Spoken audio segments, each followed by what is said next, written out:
Can I ask you a question? So for Sure. me, when I did that interview, I go to New York all the time. I love New York. I love the people. I get along with the people. And, later on in life, when I did Ancestry, when you find out what your background's all about, apparently I'm 18% Italian. Someone in my family hooked up with an Italian we don't know about, right? So I've always gotten along with Italians. I go to New York, and you have to, you would be like, how could you interview Sammy? He is lying. He's this, he's that. And then I would have some guys that would come up and say, but look, you heard the recording? Recording when John kind of threw Sammy under the bus? And never happened. What I'm saying to you is in the recording. So Sammy...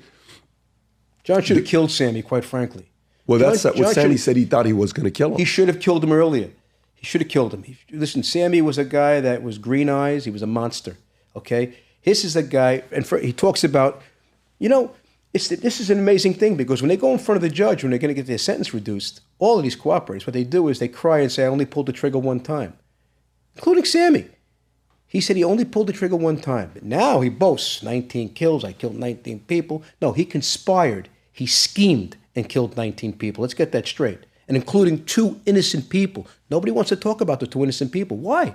Why don't anybody want to talk about Alan Kaiser, a 16-year-old boy that through mistaken identity, not Louis Melito, Sammy Gravano shot Alan Kaiser in the head. I know this because I've interviewed people in his crew. When Sammy flipped, okay, I brought them into the lawyers' offices and told them, look, guys, open up, be truthful here, because they knew I was their protector. They knew that there was a faction within the group that wanted to kill all of them for being loyal to Sammy at one time, including Sammy's family. I wouldn't let it happen. There's another cooperator named Mikey Scars Di Leonardo. He knew all the particulars. In fact, I was using Michael to drive them into the city. I trusted Michael. I said, Michael, they got my word, safe passage. I made him bring them up to my Pocono house. This way they felt comfortable. We hunted together. They were suspicious that maybe I was looking to kill them.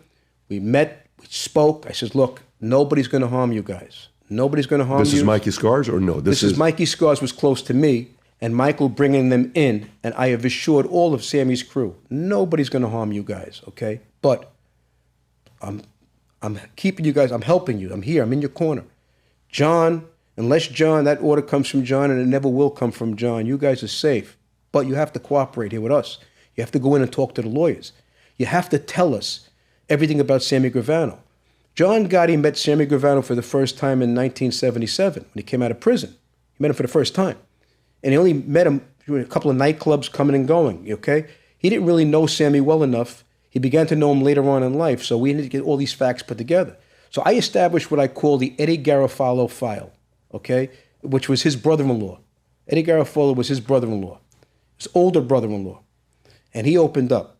And I have all that, all the interview we done, he opened up, we have it all typed up. And he talks about the rift between Sammy Gravano and Louis Melito. And the rift happened because Louis Melito, who was a tough guy, a stand-up guy and a real tough guy in his own right. And Sammy had a problem. Apparently he had a problem what he thought was some bikers. They roughed him up or whatever. He went and got Louis and came back. And both had guns on them. Sammy says, that's one of them right there. They rolled up on the kid.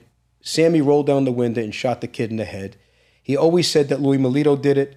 Louis Melito never forgave him for putting him in that position. The kid went down as a John Doe at first, until at some point later on, they came to a conclusion who this kid was. And even when the FBI was issuing the reports of all his murders, that kid was down as John Doe, okay, which is an insult to his family. Alan Kaiser was down as John Doe, which is an insult to his family. But Louis Melito never let Sammy live that down, that he was put in that position and an innocent 16-year-old kid was shot in the head and killed. He never let him live that down. And Sammy at some point conspired, because Louis would slap Sammy. Louis was a tough guy and Sammy wasn't. And at some point, they had it came to a point, and Sammy went to the chief and basically made up a story that this guy's, was loyal to Paul or whatever. It was a cockamamie story, okay? It's probably above my pay grade.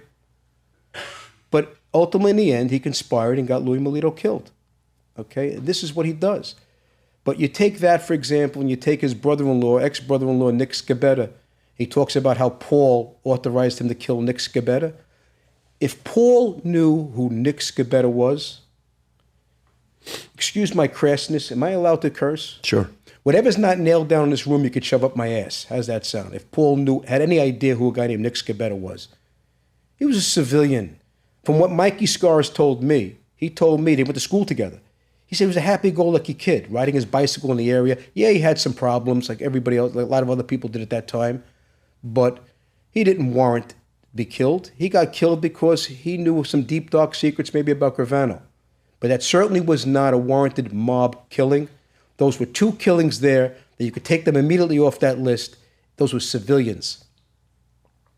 So to sit there and project yourself as this guy, this good guy. He was never a good guy. He was a treacherous, scheming guy. Money was his god. His family was alive because of me. My father, when Sammy first flipped, the first visit went to see him. He was sick to his stomach. He said, you know what? I violated my own ethics, he said. Who's saying this, Sammy? My father saying this to me. Yeah. In the visit in MCC, when they walked Sammy out that night. The previous night, actually. I think it was November 8th, if I'm not mistaken. He says, punk couldn't do any time. He said, the punk couldn't do any time. He says, that's it. He couldn't do time. And I says, well, and I'm watching him vent a bit, my father. He's like this, and he's looking back, and he's completely beside himself. Like, you know, he's disappointed, not that he didn't expect, he's disappointed in himself for allowing this guy to move up. He's disappointed. His love for Frankie DeChico and some of the old timers that were proponents of Gravano for listening. John there were better choices, and he allowed this guy to become what he is. And he fully knew before they got pinched what he was. He started now to pay attention and see what Sammy really was. Okay? And I'm waiting for instructions like, what are we supposed to do? Here we are, we're sitting here, and I'm here, and Jackie D'Amico, my Uncle Pete, we're listening to my father. And then he turns to me and he says, you make sure, John, nobody harms his family. We don't do that. You make sure nobody harms his family. I left.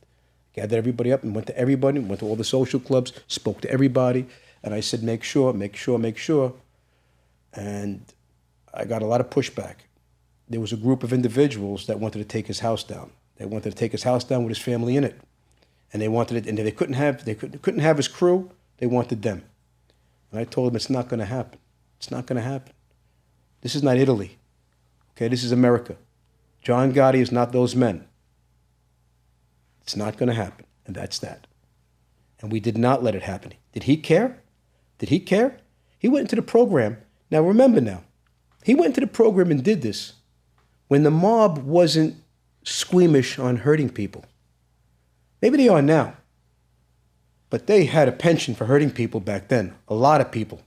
Okay? John, is it fair to say, you know, for the audience that's watching this, rightfully so, you have to defend 100% your father, nothing, Absolutely. You know, so emotionally. And always will. And by the way, no one expects anything different, right? Right.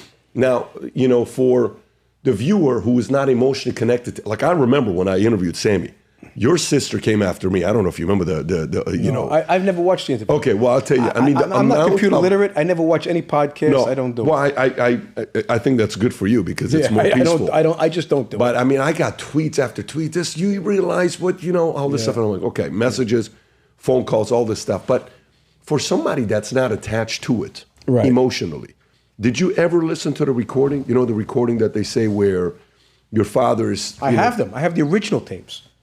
It's he talking to Frankie Locasio and saying, Frankie was an older man.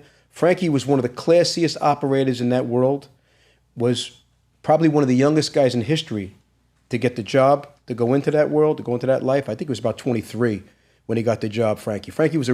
And my father trusted Frankie. He was an elder statesman, a man of very limited words. Very limited words. In fact, the only time I really ever had him he had an open conversation or really spoke was at his sentencing. Is when he told Judge Glasser that I'm innocent, you're giving me a life sentence. However, it's an honor to be John Gotti's friend. If there were more men like John Gotti in this world would be a better place. And he praised my father to the high heavens because Frankie was a traditional loyalist. He adored my father adored him right back. Okay, right back. So this is John Gotti, who does he talk to? There's no complaint department. He is it. The buck stops with John Gotti, right? So he's talking to his number 2 guy, Frankie, very close to him. He's talking to Frankie. He's saying, Frankie, what do you want me to do here? He says, I've got all skippers coming in. This one's coming. This one's coming. His names, they're coming in. He keeps opening up businesses all over the place. We're not supposed to open up businesses. Paul did that. We're not supposed to open up businesses. We're supposed to let the men open the businesses. They got to earn. Okay, the men have to earn. They'll take care of us. But we can't be robbing contracts. We can't be doing this, that, or the other thing. We can't be doing these things. Sammy was killing people and then taking over their companies or going into a particular business, whereas that drywall. There was a company that operated and sold and did drywall, okay? Now, they would do their business. They would comply with the bids, and they would grease the right skids to keep things moving along. Mm-hmm. But then, Sammy, if you're an administrator, you're not supposed to have a crew. You're not supposed to have being in business where you can compete with the men and take business away from them. It's a no-brainer then, because you're the guy who's assigning the jobs. So you're going to assign all the jobs to yourself, okay? And this is what he was doing, and John was at wit's end. And he was looking for a little guidance from Frankie, someone he knew for many, many years and he trusted. Like, how do I react to this guy? I'm going to pull his card. I'm going to pull him in and address him on this. But Frankie, what's the right approach? And it wasn't just one visit. It wasn't just one wiretap. It was 2 different separate occasions. There were 2 different dates, 2 different wiretaps where he's talking to Frankie. And then there's a third one, which Sammy doesn't talk about, where John is addressing Sammy, okay? And he's telling Sammy basically, okay, this is at the end of all of this. He comes to terms with it, not in that wiretap, not in any of those wiretaps. Frankie goes and gets Sammy, brings him to the chief late at night, and my father reads him the riot act. And he basically tells him, enough now, enough. We got men coming in complaining about you. You got skippers coming in, so on and so forth, complaining about you. You want to be a captain? I'll reduce you back to a captain. You want to be a soldier? I'll reduce you back to a soldier. No, okay, then enough now. Back off. You can't be doing these things. And that was it. There was an understanding. And that's why you hear that tape afterwards of John saying, I'm getting pinched soon. Okay? I'm going away. Okay? And I know what I got to do once I go away. I got a life sentence. I know what I got to do. But what are you comfortable being? And he's trying to ask him what kind of position you would want to be in. So obviously, John came to terms. Sammy had the understanding of what John's expectations were of him, and everybody was going to move forward. Now, you heard those tapes at bail hearings. Mm-hmm. He did, meaning Sammy did. You were John's cellmate. You were my father's cellmate. Why don't you take care of your business? Why don't you take care of your business? He said nothing. Okay? He understood my father was angry at him. Wait, what do you mean by that? Why don't you take care of business? Should have killed John. You were a cellmate. Kill him. That door locks. It's you and the man. Well, he said he wanted to. He did. I want to fly a space shuttle. But I don't know how to, okay? Sammy never did a tough guy thing other than scheme. And he said he pulled the trigger one time. You believe the story that he got the nickname because he was a good fighter, the Bull? Do you believe that? He told you that, right? Did he tell you that on your show? Did he say that he got my nickname, the Bull, came because some old-timers and say, oh, look at the little Bull? No. He got the nickname the Bull because he's from Bull's Head, Staten Island. There were 3 different individuals that were in that group. So to identify, Sammy from Bull became Sammy Bull.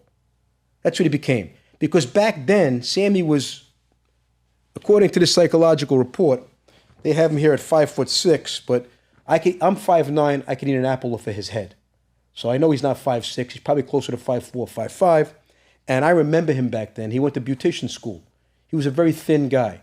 He wasn't no bull. He became a bull years later when he thought he was going to prison and he began taking steroids. He became a bull. When he was working out in the gym with Frankie Fabiano and other individuals, and they told me he was taking the needles in his ass and they blew up to go to prison because he was so afraid of going to jail, so he wanted to put some muscle on. That's when he became a bull. But before that, he was just little Sammy from Bull's Head, which became Sammy Bull. So the nickname was a lie, okay? And again, look, I didn't want to come on the air, and I'm not here. I don't give a second thought to Sammy Gravano. I really don't. I don't watch podcasts. I don't. I'm just not. I'm not computer literate. I don't go online and do it. But he doesn't have the right. He doesn't have the right when a guy that you knew was a man's man. You saw that man, how he comported himself, how John Gotti comported himself. I've never seen anybody like him, and I've seen them all. And I'm not saying it because he's my father. Would I defend him regardless? Always. Of course. Always. But I'm going to tell you something, Pat, not to interrupt you. Please, go for it. But just to tell you this much, there's limits in how far I can go in my defense of my father. But when I have an opportunity to observe this man, and when people who did time in the most violent prisons in the country, if not the world, okay, in the most secure places in the world, and saw how he comported himself, if they're the ones who are further filling my head, if they're further filling my balloon, my head, to keep preaching the gospel, preaching John Gotti, okay, the attributes of John Gotti, look, he was the real deal. If he wasn't, you say, he's my father, I loved him. And you can rest on that note and go on to something else.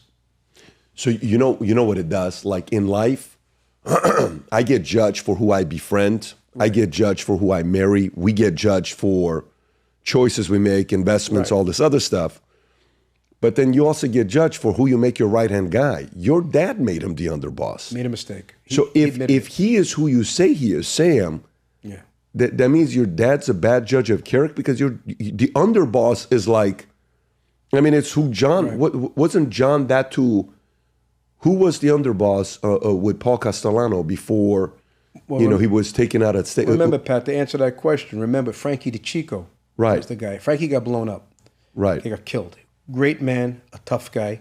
And again, the picture, if there's a picture of my father and Frankie as kids in their 20s. Frankie was, I think, 4 or 5 years older than my dad. My father's 28 years old, and Frankie's maybe 32, 33, in Lewisburg Penitentiary with Mickey Boy Paradiso and other individuals. These guys cut their teeth in the maximum security penitentiary together. They put work in together. This goes back to the MCC visit, what my father says. Punk couldn't do any time. My father violated his own belief. His belief is if you didn't do time with John Gotti, he ain't making you nobody. You ain't going nowhere with John Gotti. Everybody in John's circle did time with John Gotti. Everybody. Frankie DeChico was very close to my father because he did time with my father. He did time in Lewisburg Penitentiary, okay? In the unit, walked the yard with my father, went to wars with my father. Say, Frankie, that was Frankie's position. When Frankie got killed, John, being the diplomat, did what he believed. He didn't do the right thing, but he did what he believed to be the right thing. Took a Brooklyn guy. Frankie's close friend was Sammy Gravano.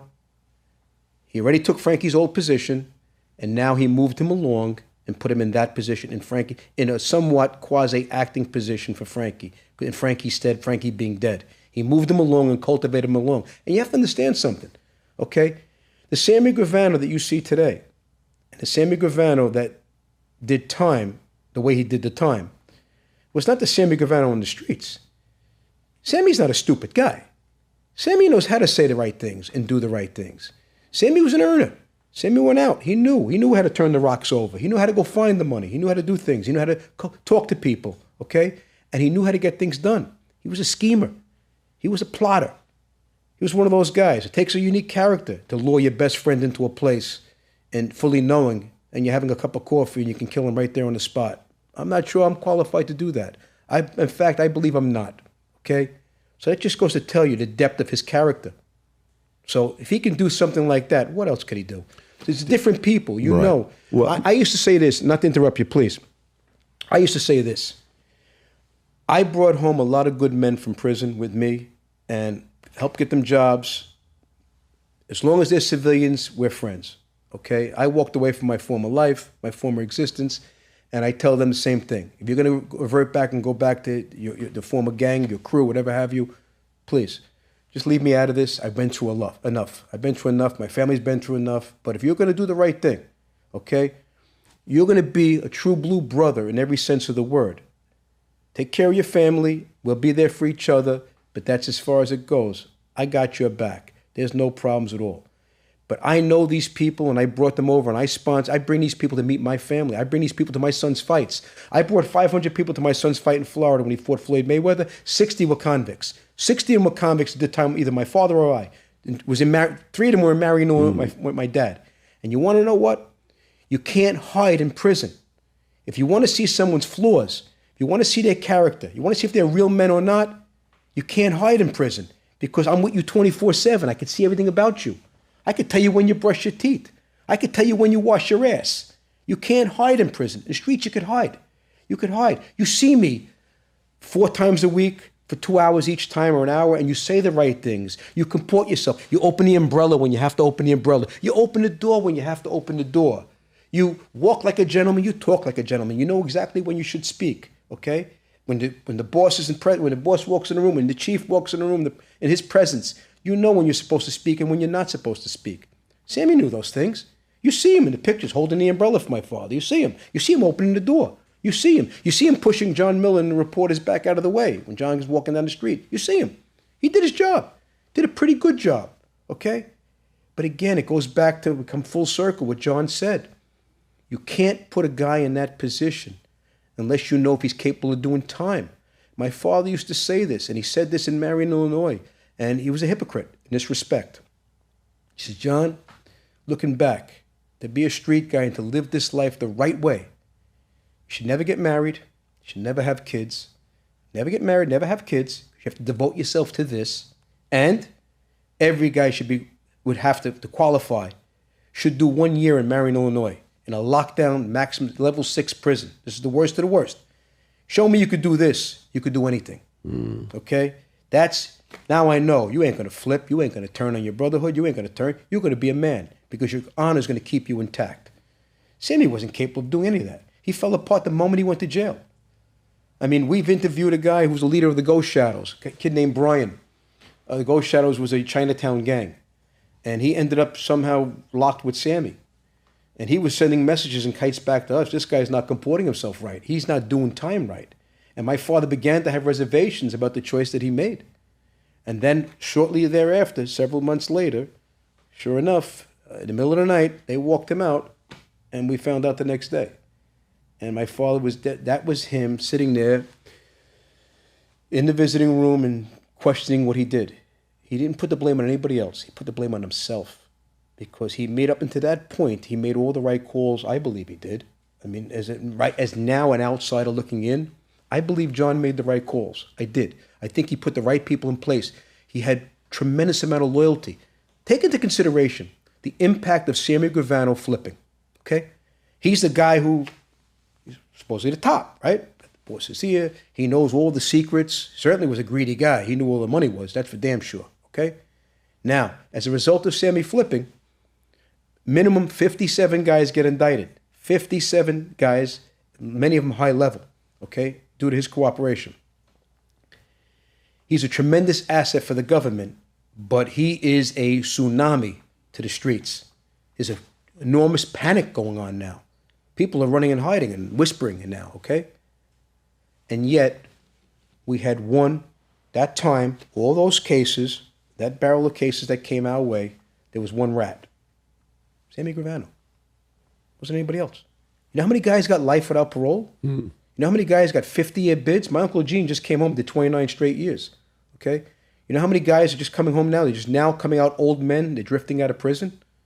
That was all the guys that were around John Gotti, that grew up around John Gotti, the Bergen Hunt and Fish Club crew around John Gotti, the guys East New York around John Gotti, the Fatico boys, okay, around John Gotti. All those guys that grew up with John, okay? You had a confidential informant named Willie Boy Johnson, and that was it. That's all you had. And even he did better time than Gravano. When it came time to testify, they put him 22 months in solitary confinement, refused to flip, stood up, went to trial, and they won the trial. Ultimately, in the end, he was killed. But the point I'm trying to make is that up until that point, when John became that person, not that low, he became that guy, that administrator, okay? I believe for the most part, he made the right decisions. Now as an observer on the outside looking in, looking back, fancying myself a historian and replaying the whole scenario in my head. And now as an older, wiser head looking, not a young warrior that's full of testosterone that's ready to jump into the battle. Now as an older guy with lower testosterone that would probably make a better general today than he was then. Okay, that's me today. And now observing and replaying John's moves, my father's moves. And other than him being a degenerate gambler and the Gravano decision that he made, I don't know of many things that you could have redone differently because John did it from the perspective of how he was raised and taught by his elders, the way they taught him. And I think for the most part, those guys did hard time, did it all. Now, was he right going to the Ravenite and the clubs and all that. No, I don't agree with that. But he wasn't going to back down. That was the problem. It's like a fighter that's tailor-made. Mike Tyson's a knockout puncher. And you're not going to put, say, like in my time, a little older than you are, a Jerry Quarry-esque fighter who didn't know how to do anything else, other tough guy that's going to come forward and you got to knock him out. And John was one of those guys, he's going to come forward. He's not going to dodge and duck. He doesn't know how to. He didn't have that kind of finesse. He was what he was and he wasn't going to hide it. So he was tailor-made to be knocked out by the government. Do you think the situation where he put a hit on Paul Castellano, you think that was the right move? You said two bad moves, right? Gambling, and you said Sammy. But how about the hit on Paul? I don't know. Again, that's above my pay grade, okay? I do know this much. Sammy's interpretation of those events differ from the reality of what took place there, okay? And at a later date, we put together a compilation. We put together pieces together, including visits between my father and I. It's not quite what Sammy says. In fact, when they were supposed to shoot the movie, the Gotti movie, they screwed up. The budget changed dramatically. First one or second one? Second one. First one was pretty good. Second one, John Travolta did an amazing job. However, the budget was nothing. It was not there. They took a screenplay. They took my book, and they went someplace else with it. But the ending was supposed to be shot where you saw the ending of the movie? I've seen both movies. Okay. See the ending? Gravano's behind the driver's seat. John's in the passenger seat. Okay. Then the actual ending, that's how it ends. And then the actual ending comes back and there's a reflection on the stand. And headlights pass into the car. And it's Bobby Borriello driving the car and John's in the passenger seat. Sammy wasn't even there. Now, again, the truth comes from the teller of the story. So the truth is in the telling. Sammy's the only one that's telling the story. Nobody else is telling the story but Sammy Gravano. Wait, you're saying now that your father didn't tell Sammy to go do the job to take out I'm saying Paul? my father in a wiretapped visiting room in Marion, Illinois, talking to me, had said to me, when he's reading the story about how this thing, and after this conviction, he looked at me and he says, John, he says, I don't know what happened to that Paul, nor do I care. I don't care what happened to him, he says. But if Sammy Gravano was within 10 miles of Paul getting hurt, your brother should rot in hell.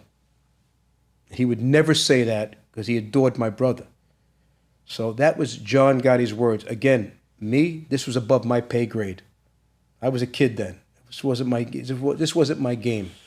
Now, that's a very interesting twist right there. You're going to think I'm crazy when I tell you this, but the last 13 and a half years, I've been working on my first fiction book to write, ever. Fiction book to write. And while I finished this book, a year ago, I got the strangest phone call about one of the characters in the book where the guy wanted to meet with me and he read the book. And afterwards, it's like, wait a minute, am I the villain in the book? This is a story about a character named Asher, who is half Armenian, half Assyrian, whose father was involved in the Iranian Revolution, linked to Savak, working with the Shah, that they escape and he gets recruited to a secret society. When you go to the secret society, it's been around for a couple thousand years. They've developed some of the craziest leaders of all time. And they test you. There's unique tests that they have at this society where they test to see your emotional mental toughness. One of the tests that they have is very rigorous. It's purely mental. Of course, there's a physical one, but one is mental and emotional. If you're Armenian, if you're Syrian, if you're Persian, this is a book you're going to be reading and saying, holy moly, this is the kind of stuff you talk about in here? Yes. If you're somebody that's fascinated by history, this is a book for you. Characters. There's a technology that this society, secret society, builds where you go into a vault. I won't spoil it for you. When you go down, they have a technology where you get to sit down and watch and have a 3-4 hour conversation with Tupac. You can set up a debate between Karl Marx and Ayn Rand. Karl Marx is in the book, who wrote Communist Manifesto.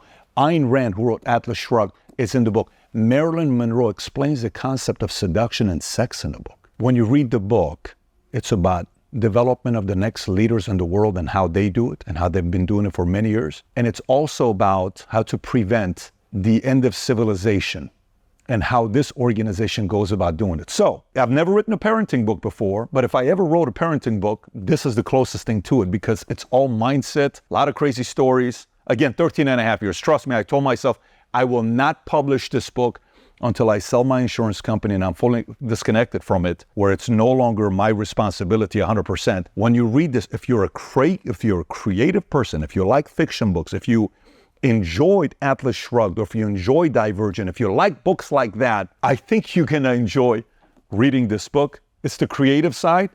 Business books is very easy. Here's how you do it. Here's how this how it works. This is very creative. If you haven't placed the order yet, now you can order it on Simon & Schuster, Amazon. I'm going to put the link up below somewhere here, maybe even in my profile. Go order the book and read it. I've never written a book where I can't wait to read your reviews to see what you think about this book. So I'm going on this wild journey, and we have some plans with this book here. If you support the things that I work on, I would appreciate you going and reading the book, order the book on Amazon, and then post a review. If you enjoyed this video, you want to watch more videos like this, click here. And if you want to watch the entire podcast, click here.